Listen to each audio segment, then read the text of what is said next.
تیار کردہ علمی کیسٹ گھر کیسٹ اور سی ڈی ملنے کا پتہ نوٹ فرما لیں۔ علمی کیسٹ گھر، دکان نمبر 5، فاطمہ پلازا، بالمقابل مدنی مسجد، پڈلبی ایریا، کراچی۔ Phone number 63700813۔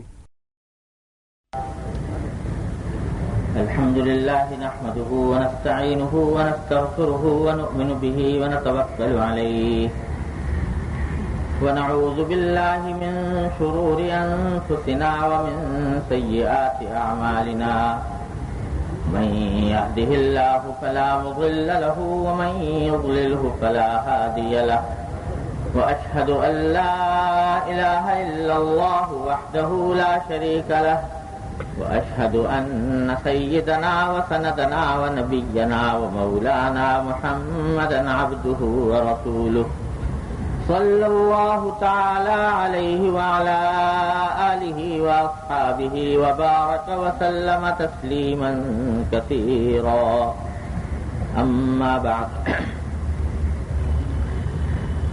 یہ ایک حدیث ہے حضرت ابو ہریرہ اور حضرت عبداللہ بن عمر، دو صحابی رضی اللہ تعالی عنہما اس حدیث کو روایت کرتے ہیں، اور اس میں حضور اقدس صلی اللہ علیہ وسلم کا یہ ارشاد بیان فرمایا گیا کہ لِكُلِّ عَامِلٍ شِرَّةٌ وَلِكُلِّ شِرَّةٍ فَتْرَةٌ فمن كانت فترته الى سنتی فقد اهتدى۔ یہ ایک بڑی اصولی ہدایت رسول کریم صلی اللہ علیہ وسلم نے ارشاد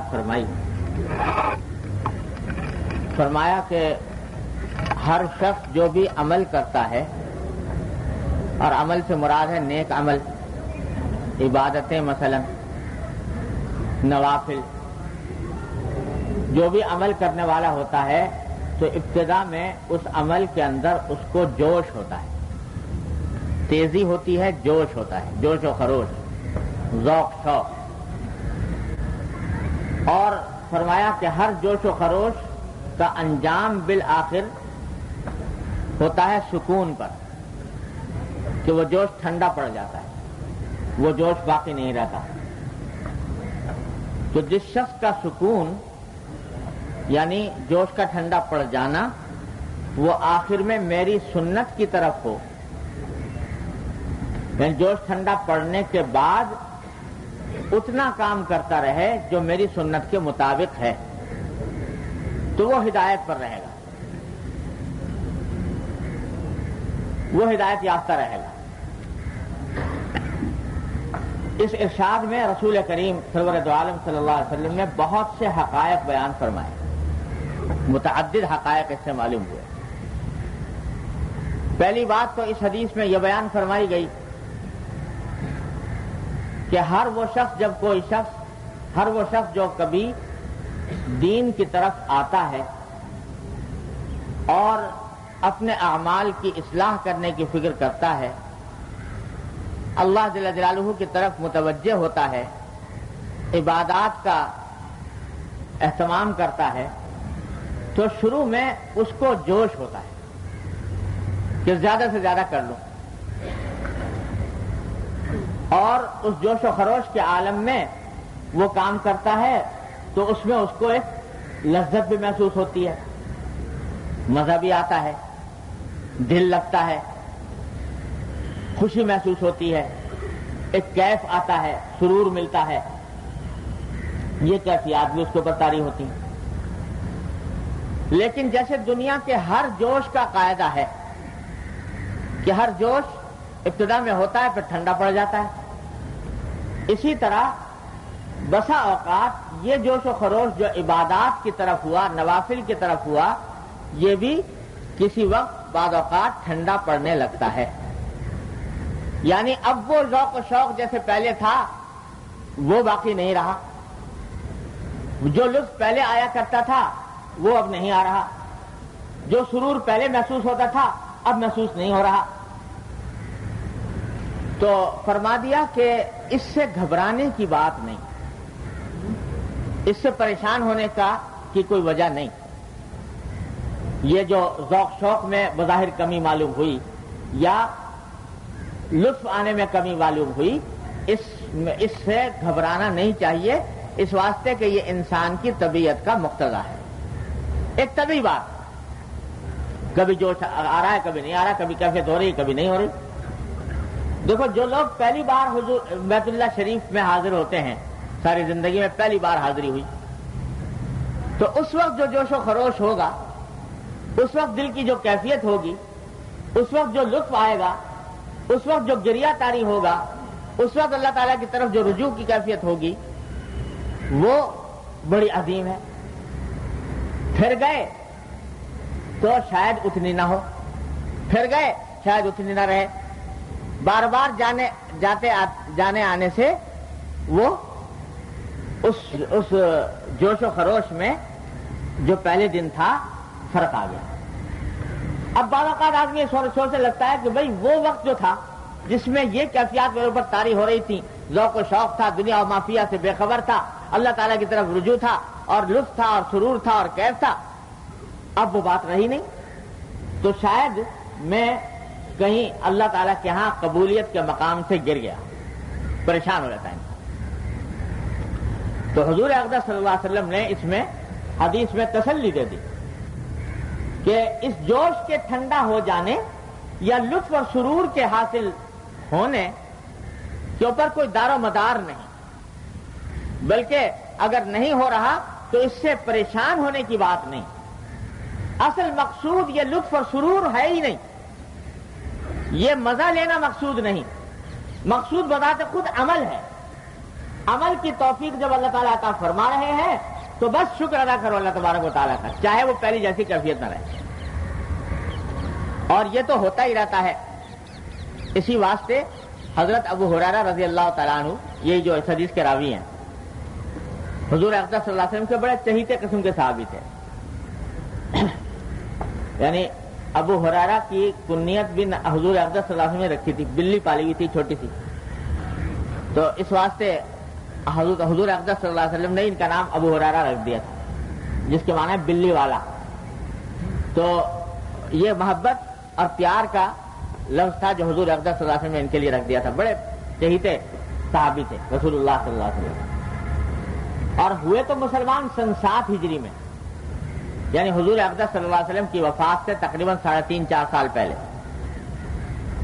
اور صرف 3.5-4 سال کی مدت ان کو ملی ہے رسول اللہ صلی اللہ علیہ وسلم کی صحبت میں، لیکن اس مدت کے اندر انہوں نے 5364 احادیث روایت کی ہیں تنہا انہوں نے۔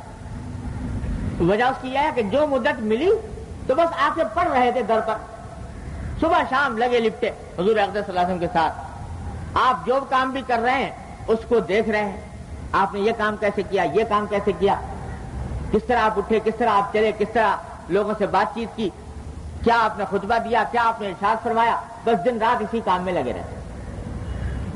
تو چونکہ اپنی زندگی کا مقصد بنایا ہوا تھا رسول کریم سرور دو عالم صلی اللہ علیہ وسلم کی سنت کو، اس واسطے ہر وقت لگے لپٹے رہتے تھے رسول اللہ صلی اللہ علیہ وسلم کے ساتھ، چمٹے رہتے تھے۔ تو ایک مرتبہ حضور اقدس صلی اللہ علیہ وسلم نے ان سے ارشاد فرمایا کہ زرنی غبن تزدد حبا، کہ بھائی یہ تم ہر وقت میرے ساتھ لگے رہتے ہو، ایسا نہ کرو، ایک دن چھوڑ کر مجھ سے ملا کرو تاکہ تمہاری محبت میں اور اضافہ ہو۔ ابو ہریرہ رضی اللہ تعالیٰ جیسے صحابی سے فرما رہے ہیں کہ اگر ہر وقت لگے لپٹے رہو گے تو شاید محبت اتنی باقی نہ رہے جتنی تھوڑے تھوڑے وقفے سے ملنے میں ہو سکتی ہے۔ یہ انسان کی نفسیات ہے، انسان کی طبیعت ہے۔ حضور اقدس صلی اللہ علیہ وسلم کی زیارت سے زیادہ بڑی عبادت اس دور میں تصور نہیں ہو سکتی، لیکن آپ نے فرمایا کہ تھوڑا سا وقفہ دے کر مجھ سے ملو، وقفہ دے کر میری زیارت کرو تاکہ تمہاری محبت میں مزید اضافہ ہو۔ تو یہ انسان کی طبیعت ہے کہ کسی وقت جوش و خروش ہے، کسی وقت نہیں ہے، کسی وقت کوئی سرور و کیف کی کیفیت محسوس ہو رہی ہے، کسی وقت نہیں ہو رہی۔ یہ سب اللہ تبارک و تعالیٰ کی طرف سے ہے، انسان کے اختیار سے باہر ہے۔ اگر کسی وقت میں نماز کے اندر مزہ آ رہا ہے، لذت محسوس ہو رہی ہے، خضوع خشوع کے ساتھ آدمی نماز پڑھ رہا ہے اور اس کے اندر کیف سرور حاصل ہو رہا ہے، یہ اللہ کی نعمت ہے. لیکن اگر کسی وقت وہ کیف سرور جاتا رہے، پڑھ رہا ہے نماز لیکن اس طرح کا مزہ نہیں آ رہا جیسا کہ پہلے آیا تھا کسی وقت، تو اس کی وجہ سے بعض لوگ مایوس ہونے لگتے ہیں کہ بھئی میں تو اصلاح کے قابل ہی نہیں رہا اور میری حالت جو ہے وہ خراب ہو گئی اور وہ حالت باقی نہ رہی جو پہلے تھی. اس سے گھبرانا شروع کر دیتے ہیں. تو ان کی تسلی کے لیے رسول کریم صلی اللہ علیہ وسلم نے یہ ارشاد فرمایا کہ کیفیات مقصود نہیں. ارے نماز اس لیے تھوڑی پڑھی جا رہی ہے کہ اس میں مزہ آئے گا. نماز مزے کے لیے اللہ تعالیٰ نے رکھی ہی نہیں. نماز تو اپنی بندگی کے لیے رکھی ہے، اللہ تبارک و تعالیٰ کی عبادت کے لیے رکھی ہے کہ دل چاہے یا نہ چاہے، چاہے دل پر شاخ گزر رہا ہو، دل پر قیامت گزر رہی ہو، مگر آدمی اللہ تعالیٰ کے حکم کی وجہ سے نماز پڑھنے کھڑا ہو گیا. بس اللہ تعالیٰ کو تو یہ چاہیے. اب تمہیں اس میں سرور آیا کہ نہیں آیا، لطف آیا کہ نہیں آیا، اس سے اللہ تبارک و تعالیٰ کے یہاں انشاءاللہ قبولیت میں کوئی فرق نہیں آتا.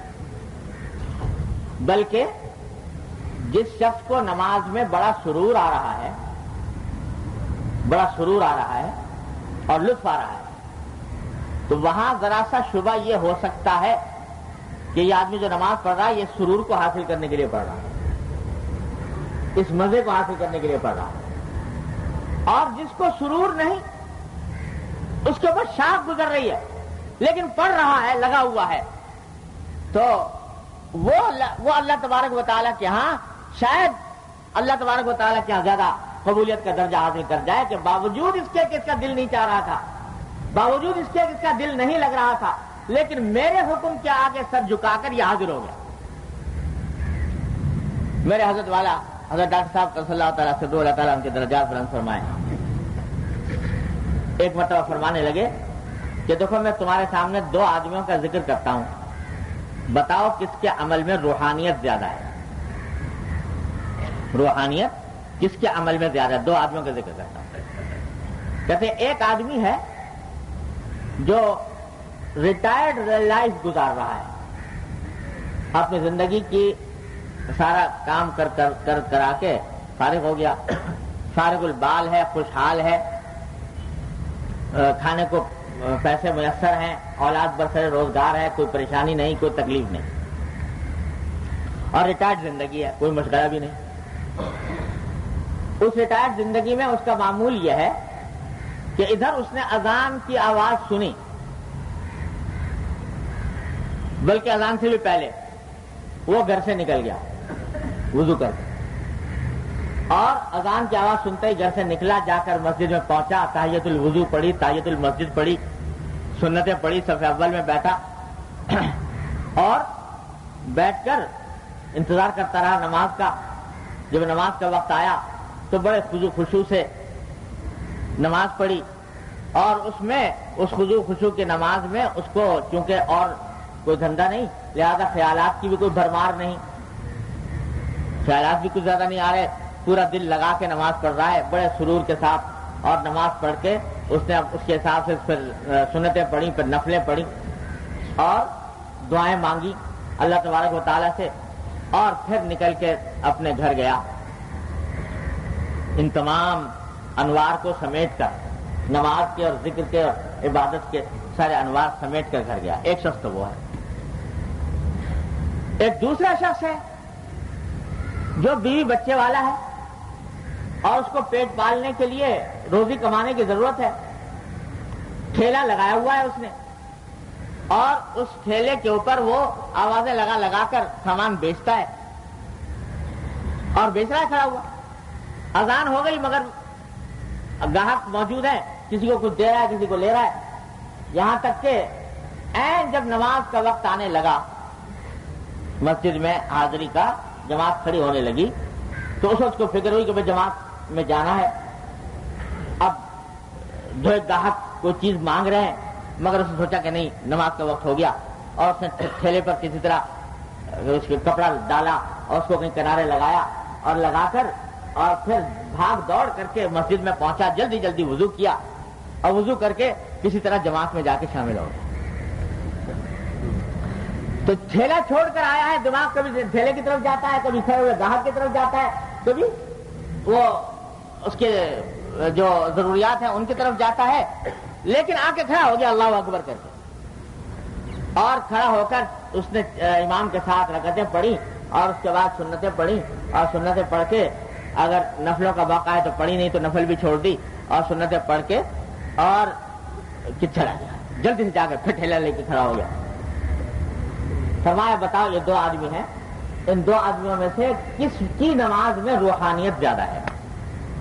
یہ جو آدمی ہے ٹھیلے والا, اسے نماز پڑھ تو لی لیکن دل کہیں, دماغ کہیں, خیالات کہیں. اور وہ پہلے والا جو آدمی ہے اس کا دل سیدھا قبلے کی طرف لگا ہوا ہے, دماغ لگا ہوا ہے, دوسرے اختیاری خیالات نہیں آ رہے. نتیجہ یہ ہے کہ مزہ بہت آیا اس کو نماز میں. بتاؤ ان میں سے روحانیت کس میں زیادہ ہے؟ بظاہر یوں لگتا ہے کہ پہلے آدمی نے جس اہتمام کے ساتھ اذان کے وقت گھر سے نکلا, جس طرح اس نے تحیۃ الوضو کی, جس طرح اس نے تحیۃ المسجد پڑھی, جس طرح اس نے صف اول میں جانے کا اہتمام کیا, وہ اس کی روحانیت بڑی ہوئی ہے. لیکن حضرت فرماتے ہیں کہ یہ جو مزہ اس کو آ رہا ہے, یہ خوب سمجھ لو, اس میں نفسانی مزہ شامل ہے, بخلاف اس دوسرے آدمی کے کہ اس کو مزہ تو کچھ نہیں آیا, لیکن اس نے نماز پڑھی اور آ کر اللہ تبارک و تعالیٰ کے حکم کے آگے جھک گیا, تو کچھ بعید نہیں ہے کہ جب اللہ تبارک و تعالیٰ کی طرف سے اجر عطا کرنے کا مرحلہ آئے تو یہ ٹھیلے والا آگے بڑھ جائے, یہ ٹھیلے والا آگے بڑھ, اس واسطے کہ اس کو کچھ اور فکر نہیں تھی, نہ کھانے کی نہ کمانے کی, اور اس کے پاس وقت خالی تھا, اس نے اس کام میں لگا دیا. اور اس بیچارے کے ساتھ ہزار فکریں لگی ہوئی ہے, یہ کسی طرح اپنے کاموں کو مؤخر کر کے پہنچا, اور پہنچ کر اس نے نماز پڑھی, تو اس کی روحانیت بڑی ہوئی ہے. کہتے ہیں روحانیت بڑی ہوئی ہے, اس کے عمل کی روحانیت بڑی ہوئی. لوگ روحانیت کا مطلب ہی پتہ نہیں کیا سمجھ بیٹھے ہیں. آج کل روحانی علاج بہت مشہور ہے لوگوں میں, وہ تعویذ گنڈے کا نام روحانی علاج ہو گیا. تو روحانیت حقیقت میں فرمایا کہ یہ ہے کہ آدمی, ساری روحانیت کا خلاصہ یہ ہے کہ جس وقت اللہ جل جلالہ اور اللہ کے رسول صلی اللہ علیہ وسلم کی طرف سے کوئی مطالبہ آ جائے, اس مطالبے کو آدمی پورا کرے, چاہے زبردستی کرنی پڑے, چاہے دل لگا کر کرے, چاہے بے دلی سے کرے, لیکن مطالبہ پورا کر دے, بس یہ ہے روحانیت. خوب سمجھ لو, جب مطالبہ پورا کر دیا, عمل کر لیا, تو یہ روحانیت کا کام تم کر گزرے. الحمدللہ, اللہ کا شکر ادا کرو. مزہ آیا نہیں آیا تو یہ اس سے کوئی بحث نہیں, آ گیا اللہ کی عطا ہے, شکر ادا کرو اس پر بھی. وہ اللہ تعالیٰ کی نعمت ہے کہ تم کو عبادت بھی کرا دی تمہیں, اور عبادت کو تمہارے لیے لذت بھی کا سبب بھی بنا دیا. یہ ان کی عطا ہے. لیکن اگر لذت ساری عمر نہ آئے عبادت میں, تو یاد رکھو عبادت میں حبہ برابر نقص نہیں آتا, حبہ برابر نقص نہیں آتا. اگر عبادت سنت کے مطابق ادا ہو رہی ہے, محمد رسول اللہ صلی اللہ علیہ وسلم کے طریقے کے مطابق ادا ہو رہی ہے, مزہ نہیں آ رہا, تو کچھ ایک حبہ نقص واقع نہیں ہوتا, ایک حبہ کمی نہیں آتی اس میں. اللہ تبارک و تعالیٰ کیا مقبول ہے اگر سنت کے مطابق ہے. یہ کیفیات جو ہے نا, یہ سب آنی جانی چیز ہے, کبھی آ رہی ہیں کبھی جا رہی ہیں, ان کی فکر میں پڑنا ہی نہیں. لوگوں نے آج نام رکھ لیا روحانیت اور تصوف اور طریق, نام رکھ لیا ان کیفیات کا, کہ صاحب فلاں شخص کے مجلس میں جاؤ تو وہاں تو دل اچھلتا ہے, اور وہاں سے دل میں سے اللہ اللہ کی آواز آتی ہے, یا فلاں کے مجلس میں جاؤ تو جناب وہاں بیٹھ کر بیت اللہ شریف کی زیارت ہو جاتی ہے. تو یہ ساری باتیں جو ہیں ان کا روحانیت سے یاد رکھو کوئی تعلق نہیں. یہ کشف قسم کے جو معاملات ہیں, یہ اگر بزرگوں کو ہو سکتے ہیں تو اللہ بچائے فاسق فاجر لوگوں کو بھی ہو جاتے ہیں, بدعات میں مبتلا لوگوں کو بھی ہو جاتے ہیں, یہاں تک کہ کافروں کو بھی ہو جاتے ہیں. اس کے اوپر کوئی دار و مدار فضیلت کا نہیں. دار و مدار فضیلت کا جو کچھ ہے وہ محمد رسول اللہ صلی اللہ علیہ وسلم کی سنت. اس سنت کی طرف کی فکر کرو کہ وہ سنت پوری ہو رہی ہے کہ نہیں ہو رہی. یہ کیفیات، یہ مزہ مقصود نہیں. اللہ، عبادت کے کیا معنی؟ عبادت کے معنی ہے بندگی، اللہ کا بندہ بننا. بندہ کس کو کہتے ہیں؟ غلام. اور غلام کا کام کیا ہوتا ہے کہ جو آقا کہے وہ کرے، چاہے وہ کام سخت معلوم ہو یا ہلکا معلوم ہو، اس کام میں مزہ آئے کہ نہ آئے، وہ کام کرنا ہے. تو اس لیے مزہ تو عبادت کے معنی میں داخل ہی نہیں. اللہ میں نے عبادت کو مزے کے لیے نہیں بنایا، مزے کے لیے اور چیزیں بنائی ہیں. ہمارے حضرت حکیم علماء صلی اللہ تعالیٰ سرہ سے لوگ آ کے کہا کرتے تھے کہ حضرت ہمیں نماز میں مزہ ہی نہیں آتا. تو حضرت مختلف جواب دیا کرتے تھے. بعض مطلب فرمایا بھائی مزہ تو کھانے پینے کی چیزوں میں آتا ہے، عبادت جو ہے یہ کوئی کھانے پینے کی چیز تو ہے نہیں کہ اس میں تمہیں پلاؤ اور بریانی کا مزہ آئے گا. یہ تو اللہ تبارک و تعالیٰ کی بندگی ہے، اس لیے مزہ آنا کوئی شرط نہیں. ہاں اگر تمہارا قدم سیدھے راستے پر ہے اور محمد رسول اللہ صلی اللہ علیہ وسلم کی سنت کے مطابق ہے، بس یہ ہے مطلوب اور مقصود ساری زندگی کا حاصل.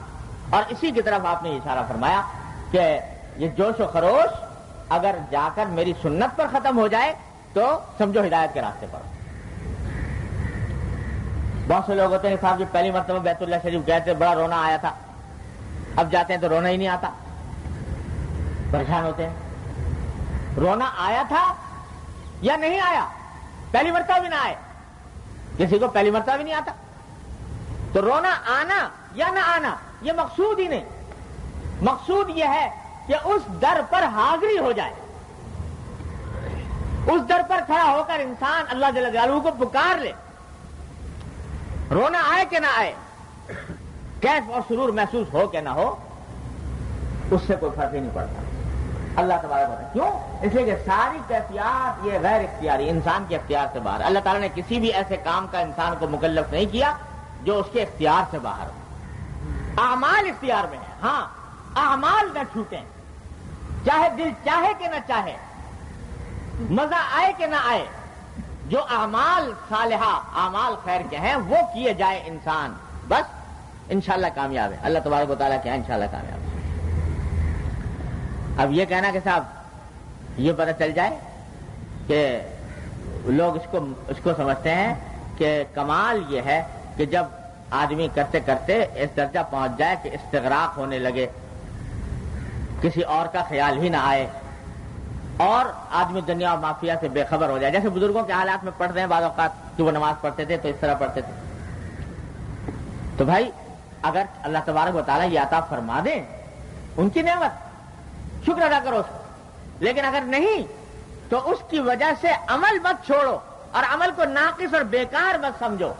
وہ عمل اللہ تبارک و تعالیٰ کی عبادت کا عمل ہے، ان کی توفیق سے ہوا ہے، اس کی ناقدری مت کرو، اس کا شکر ادا کرو. اللہ تبارک و تعالیٰ کی نعمت. دیکھو حضرت حنظلہ رضی اللہ تعالیٰ عنہ مشہور صحابی ہیں. وہ حضور اقدس صلی اللہ علیہ وسلم کی خدمت میں ایک دن بڑے پریشان حالت میں پہنچے اور تقریباً چیختے ہوئے کہ یا رسول اللہ نافق حنظلہ، یا رسول اللہ حنظلہ تو منافق ہو گیا. انہیں اپنے بارے میں کہا حنظلہ منافق ہو گیا، حنظلہ منافق ہو گیا. اپنے بارے میں فرما رہے ہیں کہ میں منافق ہو گیا. حضور اقدس صلی اللہ علیہ وسلم نے پوچھا گیا کیوں، کیسے ہو گئے؟ تو انہوں نے فرمایا کہ یا رسول اللہ منافق اس لیے ہو گیا کہ جب تک آپ کی مجلس میں بیٹھے رہتے ہیں تو ہمیں ایسا لگتا ہے جیسے جنت اور جہنم کو آنکھوں سے دیکھ رہے ہیں. جنت آنکھوں سے نظر آتی ہے، جہنم آنکھوں سے نظر آتی ہے. یعنی آخرت کا استحضار ہمارے دل میں قوی ہوتا ہے، آخرت کا دھیان رہتا ہے اور آخرت کا شوق پیدا ہوتا ہے، فکر آخرت پیدا ہوتی ہے اور دنیا کی بے رغبتی ہوتی ہے، آخرت کی طرف رغبت بڑھتی ہے. لیکن جب ہم گھر جاتے ہیں، بیوی بچوں سے ملتے ہیں تو وہ کیفیت باقی نہیں رہتی آخرت کے استحضار کی. تو اس کا مطلب یہ ہوا کہ ہمارا ظاہر کچھ ہے اور باطن کچھ ہے. اور اسی کو نفاق کہتے ہیں کہ ایک آدمی کا ظاہر کچھ اور باطن کچھ اور. یہ ہم اس لیے مجھے اندیشہ ہے کہ میں منافق ہوں. حضور اقدس صلی اللہ علیہ وسلم نے جواب دیا, تسلی دی, فرمایا کہ نہیں, یہ نفاق وقت کچھ نہیں ہے. فرمایا یا حنظلہ ساعتاً فساعہ, اے حنظلہ یہ وقت وقت کی بات ہے. کوئی وقت ایسا ہوتا ہے جس میں انسان کو استحضار اور استغراق ہو گیا, اور کوئی وقت ایسا ہے جس میں استحضار نہ رہا. اس سے کوئی فرق نہیں پڑتا. بس یہ دیکھو کہ راستہ سیدھا ہے کہ نہیں, عمل سیدھا ہے کہ نہیں, سنت کے مطابق ہے کہ نہیں, برصراط مستقیم ہے کسے گمراہ نہیں. جو صراط مستقیم پر جا رہا ہے تو وہ کبھی گمراہ نہیں. چاہے جا رہا ہے مزے مزے میں, مزے لے کر جا رہا ہے, چاہے روتے ہوئے جا رہا ہے, چاہے ہنستے ہوئے جا رہا ہے, چاہے تھک تھک کے جا رہا ہے, لیکن جا رہا ہے صراط مستقیم پر. تو برصراط مستقیم ہے کسے گمراہ نہیں. تو فرمایا یہ جو حدیث ہے اس کا پہلا سبق تو یہ ملا کہ کیفیات کے پیچھے پڑنا نہیں چاہیے. مل جائے نعمت, نہ ملے پریشانی کی کوئی بات نہیں, لیکن عمل کی فکر کرنی چاہیے کہ عمل درست ہو اور سنت کے مطابق کیفیات کے بجائے. یہ بڑا زبردست علم ہے. اللہ تبارک و تعالیٰ اپنی رحمت سے اس کی حقیقت ہم سب کو سمجھنے کی توفیق عطا فرمائے. دن رات اس میں لوگ مبتلا رہتے ہیں, پریشان رہتے ہیں, اور پریشانی کی وجہ سے عمل میں فرق آ جاتا ہے بابا کا کہ جب یہ مل نہیں رہا, کیونکہ مقصود بنا لیا کیفیات کو اور وہ کیفیات حاصل نہیں ہو رہی, تو بعض اوقات شیطان اس کے نتیجے میں عمل چھڑوا دیتا ہے, چھڑوا دیتا ہے. اللہ, ایک بزرگ کا واقعہ حضرت مولانا رومی رحمۃ اللہ نے لکھا ہے مثنوی میں کہ ایک مرتبہ ایک بزرگ تھے, تہجد پڑھا کرتے تھے ہمیشہ, ساری عمر ہو گئی تھی پڑھتے تھے. ایک مرتبہ تہجد کے لیے جو اٹھے تو آسمان سے آواز آئی گویا اللہ جل جلالہ کی طرف کہ تیرا نہ وضو قبول ہے, نہ تیری نماز قبول ہے, نہ تیری تہجد قبول ہے. صاف صاف اعلان کہ نہ تیرا وضو قبول, نہ تیری نماز قبول, نہ تیرا تہجد قبول, کوئی عبادت, یہ عبادت قبول. سن لی آواز, پھر بھی وضو کیا اور وضو کر کے پھر کھڑے ہو نماز کے. پھر آواز آئی تو پھر بھی نہیں چھوڑا, عمل کرتے رہے, تہجد پڑھتے رہے. تو کسی نے کہا کہ جب آپ کو صاف صاف کہہ دیا گیا کہ یہ نماز آپ کی قبول نہیں, نہ وضو قبول, نہ نماز قبول, نہ تہجد قبول, تو آپ کیوں خام خواہ اپنا وقت ضائع کر رہے ہیں اور کیوں اپنے آپ کے اوپر مشقت اٹھا رہے ہیں؟ تو جواب میں فرمایا کہ بات یہ ہے کہ انہوں نے وہاں سے تو اگرچہ یہ کہہ دیا گیا, لیکن اگر کوئی اور در ہو تو وہاں جاؤں, اگر کوئی اور دروازہ ہو تو اس کو کھٹکھٹاؤں جا کے. میرے پاس تو ایک ہی در ہے, وہ قبول کریں تو وہیں جانا ہے, نہ قبول کریں تو وہیں جانا ہے. قبول ہو کہ نہ ہو پھر بھی ایک نعمت ہے, وہ سجدہ جس کو کرے آستان سے نسبت. جس سجدے کو اس آستانے کے ساتھ نسبت ہو گئی, تو اب اور کوئی آستانہ ہو تو بتا دو, وہاں چلا جاؤ. وہ تو ہے نہیں کوئی اور آستانہ, لہذا وہ قبول کریں یا رد کریں, مجھے جانا تو وہیں ہے, اسی جگہ پر. بس یہ جواب سننا چاہتے تھے اللہ تعالیٰ کہ میرا یہی امتحان تھا کہ آیا اس کے بعد عمل کو چھوڑ دیتا ہے یا قائم رہتا ہے. تیار کردہ علمی کیسٹ گھر, کیسٹ اور سی ڈی ملنے کا پتہ نوٹ فرما لیں. علمی کیسٹ گھر, دکان نمبر 5, فاطمہ پلازا, بالمقابل مدنی مسجد, پڈلبی ایریا, کراچی. Phone number 63708113. پر مشقت ہونے کہ اللہ تبارک و تعالیٰ کی عبادت میں لگائے رکھا اپنے آپ کو, اسے مبارکباد دیتا ہوں. حضرت گنگوہی صلی اللہ تعالیٰ وسلم کا ارشاد ہے, کوئی معمولی بات نہیں, مبارکباد دیتا ہوں. کیونکہ عبادت کا تو منشا ہی یہ ہے, ارے عبادت کرائی اس لیے جا رہی ہے کہ ذرا سا نفسانی خواہش کے مقابلے میں انسان اللہ تعالیٰ کی طرف رجوع کرے. اللہ تعالیٰ چاہتے یہ ہیں کہ اس کو نفس بلا رہا ہو کسی اور طرف اور یہ اس کا تقاضا چھوڑ کر میری طرف آئے. یہ ہے کمال اور یہ ہے مطلوب.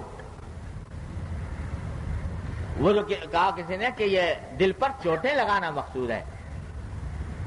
تو بچا بچا کے نہ رکھ اسے کہ یہ آئینہ ہے وہ آئینہ جو شکستہ ہو تو عزیز تر ہے نگاہ آئینہ ساز. اس دل پر جتنی چوٹیں لگیں گی یعنی نفسانی خواہشات جتنی کچلی جائیں گی اتنا ہی اللہ تبارک و تعالیٰ کی بارگاہ میں یہ دل عزیز ہوگا, اتنا ہی اللہ تبارک و تعالیٰ اس کے ساتھ محبت فرمائیں گے. تو بچا بچا کے نہ رکھ اسے کہ یہ آئینہ ہے وہ آئینہ جو شکستہ ہو تو عزیز تر ہے نگاہ آئینہ ساز. اللہ تعالیٰ اس کو زیادہ محبوب فرماتے ہیں, محبوب کر رکھتے ہیں. تو اگر نماز کی طرف جا رہا ہے یا عبادت کی طرف جا رہا ہے جبکہ دل پہ چوٹ لگ رہی ہے کہ فلاں لذت میں اٹھا لیتا تو اس طرف دل مائل ہو رہا تھا, لیکن اس کو چھوڑ کر دل پہ چوٹ لگا کر مسجد کی طرف گیا اور نماز پڑھی تو یہ دل ٹوٹا, اور جب یہ دل ٹوٹا تو اللہ تبارک و تعالیٰ کی بارگاہ میں عزیز ہو گیا, محبوب. اس لیے لذتوں کی فکر میں کاہے کو پڑ جائے. اللہ یوں اللہ تبارک و تعالیٰ جب ان کا بندہ بڑھتا ہے نا اس راستے پر تو اس کو عطا بھی فرما دیتے ہیں. یہ ان کی سنت بھی ہے, ان کی عطا ہے, عطا ہو جاتی ہے کہ جب دیکھتے ہیں کہ میرا بندہ اپنی نفسانی خواہشات کو کچل کر میری طرف آیا ہے تو اللہ تعالیٰ پھر اس میں اس کو لذت بھی عطا فرما دیتے ہیں, لذت بھی عطا فرما دیتے ہیں. اسی واسطے حضور اقدس سرورت عالم صلی اللہ علیہ وسلم نے فرمایا کہ قرۃ عینی فی الصلاۃ, میری آنکھوں کی ٹھنڈک نماز میں. یہ اللہ تعالیٰ کی عطا ہے کہ آنکھوں کی ٹھنڈک نماز میں بنا دی. فرمایا دنیا کی جتنی چیزیں ہیں اس میں مجھے فلاں فلاں چیزیں پسند ہیں لیکن میری آنکھوں کی ٹھنڈک نماز میں, یعنی دنیا کی ساری لذتوں سے زیادہ لذت مجھے نماز میں ہے. یہ اللہ تعالیٰ کی عطا ہے. جس کو عطا ہو جائے نعمت وہ بھی نعمت, لیکن اس کی ناقدری اس کی بھی ناقدری نہ کرنی چاہیے. لیکن اگر کسی وقت نہ ہو تو پریشان نہ ہو. عمل قدم ہے راہ الفت میں تو منزل کی ہوس کیسی, یہاں تو عین منزل ہے تھکن سے چور ہو جانا. اس راستے کے اوپر تو جتنا آدمی تھکے گا اتنا ہی اللہ تبارک و تعالیٰ کے ہاں وہ مقبول ہوگا, چاہے اس کو مزہ آئے کہ نہ آئے. یہ حقیقت ذہن نشین کر لینی چاہیے. ہاں عمل نہ چھوڑے, عمل نہ چھوڑے, عمل پر لگا لپٹا رہے. تو حضور کی حدیث سرور عالم صلی اللہ علیہ وسلم کے اس ارشاد میں ایک حقیقت تو یہ بیان فرمائی گئی کہ کیفیات مقصود نہیں, جوش خروش مقصود نہیں, بلکہ ٹھنڈا پڑ جاتا ہے. کہ فرمایا کسی نہ کسی وقت وہ ٹھنڈا پڑ جاتا ہے. اور ٹھنڈا پڑنے کے پھر دو طریقے ہوتے ہیں. بعض اوقات تو ایسا ہوا اللہ بچائے اس ٹھنڈا پڑنے سے کہ جوش و خروش شروع میں تھا, اب ٹھنڈا ایسا پڑا کہ عمل سے بھی گیا. شروع میں بہت جوش خروش دکھایا, اس کے بعد ایسا ٹھنڈا پڑا کہ جو اعمال واجبہ تھے وہ بھی چھوڑ بیٹھے. اللہ تعالیٰ پناہ میں رکھے تھے تو وہ بہت غلط انجام ہے اس کا. لیکن فرمایا کہ اگر اس جوش و خروش کے بعد آ جائے آدمی کہاں, میری سنت پر, میری سنت پر آ جائے تو وہ سمجھو فقط اہتدا, سیدھے راستے پر آ گیا. سارا جوش و خروش ہونے کے بعد, کیفیات ہونے کے بعد اور ابال ہونے کے بعد پھر آ گیا میری سنت پر, تو فرمایا کہ فقط اہتدا, وہ ہدایت پر آ گیا. تو معلوم ہوا کہ معیار حق ہے سنت سرور دو عالم صلی اللہ علیہ وسلم.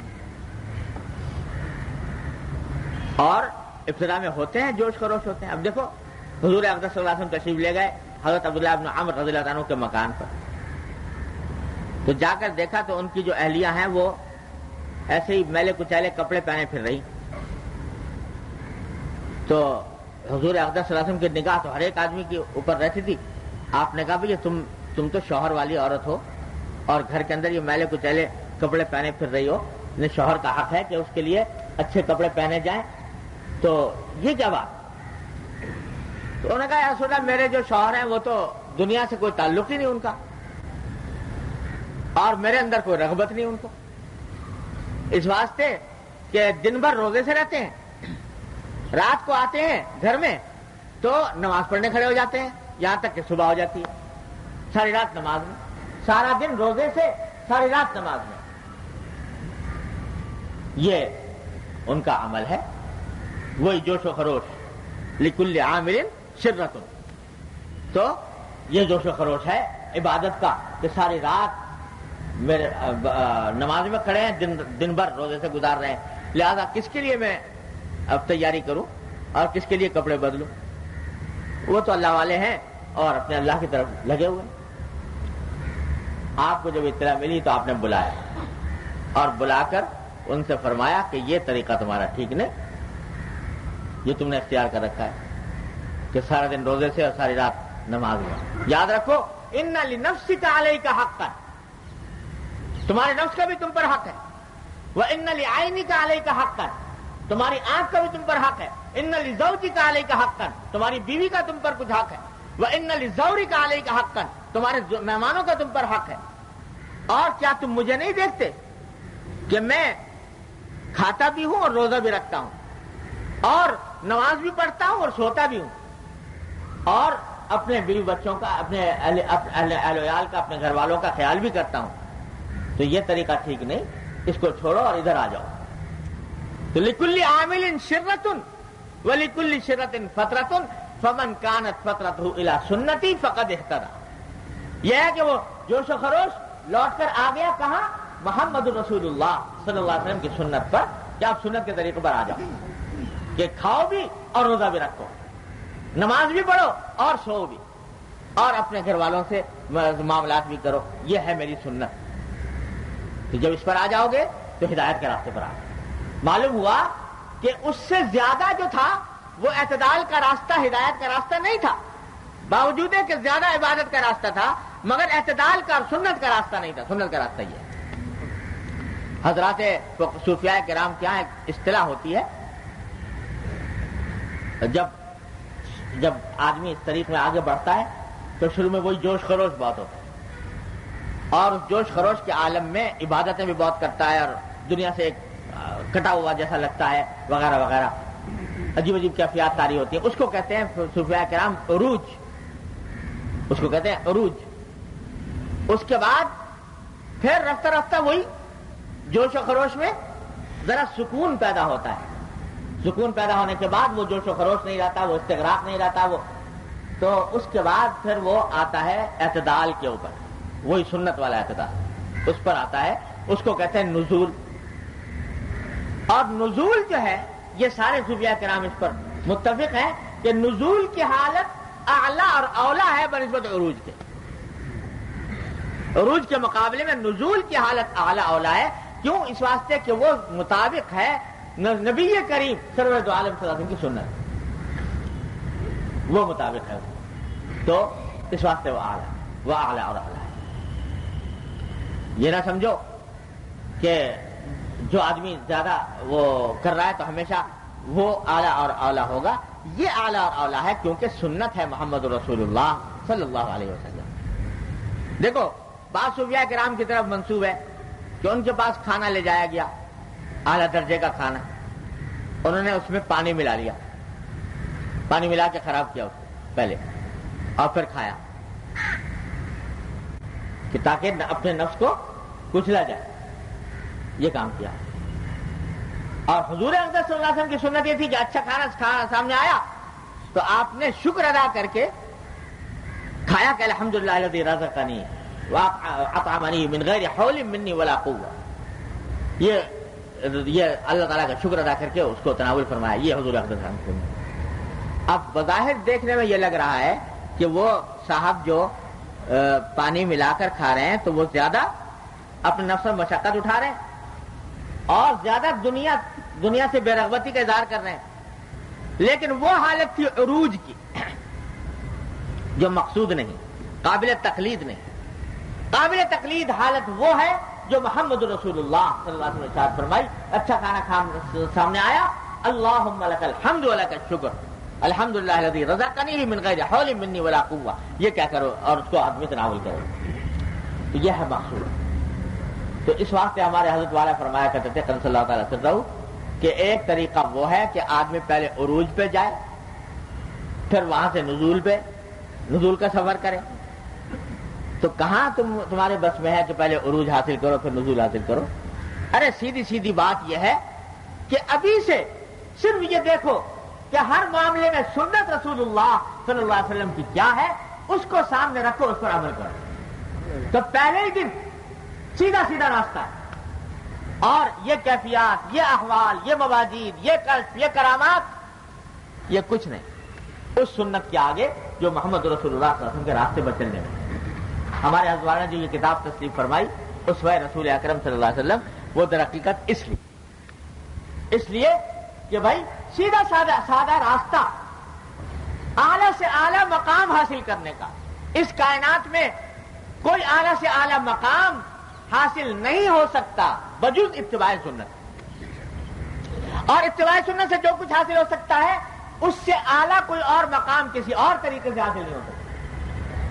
ہمارے دوارا حضرت مجدد صاحب رحمۃ اللہ علیہ کا ایک مقولہ نقل فرمایا کرتے تھے، وہ سنا کر بات ختم کرتا ہوں. حضرت مجدد صاحب فرماتے ہیں کہ میں نے علوم ظاہرہ حاصل کرنے کے بعد ساری دیکھے کہ یہ فقہاء، یہ صوفیاء کرام جو ہیں، یہ ان کے کیا طریقے ہیں، ان کا علم حاصل کیا. 4 سلسلے ہیں، نقشبندیہ، قادریہ، سہروردیہ، چشتیہ، ہر ایک کے پاس گیا. وہ کیا کرتے ہیں، ان کے پاس کیا طریقے ہیں، ان کے پاس کیا اذکار اشغال ہیں، یہ بھی حاصل کیے، وہ بھی حاصل کیے، یہ بھی کیا، وہ بھی کیا. جتنے صوفیاء کرام کے طریقے سے سارے کیے. اس کے نتیجے میں اللہ تبارک و تعالیٰ نے مجھے جو مقام عطا فرمایا وہ ایسا ہے کہ اگر میں زبان سے کہہ دوں تو علماء کہیں کہ کافر ہو گیا اور صوفیہ کہیں کہ زندیق ہو گیا. لیکن میں کیا بتاؤں کہ اللہ نے مجھے واقعتاً دیا، اور خود محمد رسول اللہ صلی اللہ علیہ وسلم نے مجھے اپنے دست مبارک سے خلعت پہنایا. یہ فرماتے ہیں مجدد صاحب. اور پھر میں اس سے اور آگے پہنچا اور ذل کے مقام پر پہنچا اور اصل کے مقام پر پہنچا. خدا جانے وہی جانے کیا مقامات تھے، ان سب پر پہنچا. یہ سارے مقامات اللہ تبارک و تعالیٰ نے مجھے اپنے فضل و کرم سے عطا فرمائے. اس کا شکر ہے کہ عطا فرمائے. لیکن ان سارے مقامات سے گزرنے کے بعد ایک دعا کرتا ہوں، جو آدمی اس دعا پر آمین کہے گا انشاءاللہ اس کی بھی نجات ہو جائے گی. اور وہ دعا ہے کہ یا اللہ اپنے فضل و کرم سے مجھے اتباع سنت کی توفیق عطا فرما. آمین آمین. یا اللہ مجھے اتباع سنتی کی حالت پر زندہ رکھ. آمین. یا اللہ اتباع سنت ہی میں میری وفات ہو. آمین. یہ دعا کرتا ہوں. سارے مقامات سے گزرنے کے بعد دیکھا تو یہ کہ حاصل جو کچھ ہے اللہ تبارک و تعالیٰ کے یہاں مقبولیت کا وہ صرف اور صرف اتباع سنت. جب یہ بات ہے تو اتنا لمبا چوڑا راستہ اختیار کرنے کی کیا ضرورت؟ حضرت فرماتے تھے اتنا لمبا چوڑا راستہ اختیار کرنے کی کیا ضرورت؟ ارے سیدھا سادہ اسوہ رسول اکرم صلی اللہ علیہ وسلم اٹھاؤ اور اس میں دیکھو کہ محمد رسول اللہ صلی اللہ علیہ وسلم کی سنت کیا ہے. کھانے میں کیا سنت، پینے میں کیا سنت، سونے میں کیا سنت، اور آگے بڑھنے میں کیا سنت، چلنے میں پھرنے میں کیا سنت، وہ دیکھو، اس پر عمل کرو. اللہ خیر صلی اللہ انشاءاللہ وہ مقام سب کچھ حاصل ہو جائے گا. جو کچھ حاصل ہونا ہوگا انشاءاللہ اسی اتباع سنت کی وجہ سے. اللہ تبارک و تعالیٰ مجھے بھی آپ کو بھی سب کو اتباع سنت کی توفیق عطا فرمائے. اللهم صل على سيدنا محمد وعلى ال محمد كما صليت على ابراهيم وعلى ال ابراهيم انك حميد مجيد. ربنا ظلمنا انفسنا وان لم تغفر لنا وترحمنا لنكونن من الخاسرين. ربنا آتنا في الدنيا حسنة وفي الآخرة حسنة وقنا عذاب النار. یا ارحم الراحمین اپنے فضل و کرم و رحمت سے ہمارے تمام گناہوں کو معاف فرما. یا اللہ ہمارے اعمال و اخلاق کی اصلاح فرما. یا اللہ ہمیں سیدھے راستے پر چلنے کی توفیق عطا فرما. یا اللہ اتباع سنت کی توفیق کامل و راسخ عطا فرما. یا اللہ ہر طرح کی معصیتوں سے، گناہوں سے، منکرات سے ہمارے گھر والوں، اعزاء، احباب، متعلقین سب کی حفاظت فرما. یا اللہ اپنے فضل و کرم سے تمام حاضرین و حاضرات کو ان کے تمام جائز مقاصد میں کامیابی عطا فرما. یا اللہ سب کی پریشانیوں کو دور فرما، سب کی مشکلات کو آسان فرما. اللهم انا نسألك من خير ما سألك منه عبدك ونبيك محمد صلى الله عليه وسلم ونعوذ بك من شر ما استعاذ منه عبدك ونبيك محمد صلى الله عليه وسلم. یہ حاجی ابراہیم صاحب کے عدیہ بیمار ہیں، انہیں پرچہ بھیجا ہے. یا اللہ اپنی رحمت سے ان کو صحت و عافیت کاملہ عاجلہ مستمرہ عطا فرما. یا اللہ اپنی رحمت سے ان کو صحت و عافیت کاملہ عاجلہ مستمرہ عطا فرما. یا اللہ ہمارے متعلقین میں اور جو لوگ بیمار ہیں اپنی رحمت سے ان سب کو صحت و عافیت کاملہ عاجلہ مستمرہ عطا فرما. ربنا تقبل منا انك انت السميع العليم وتب علينا انك انت التواب الرحيم. وصلى الله تعالى على خير خلق محمد وآله وصحبه. تیار کردہ علمی کیسٹ گھر کیسٹ اور سی ڈی ملنے کا پتہ نوٹ فرمال ہے۔ علمی کیسٹ گھر دکان نمبر 5 فاطمہ پلازا بالمقابل مدنی مسجد پڈلبی ایریا کراچی۔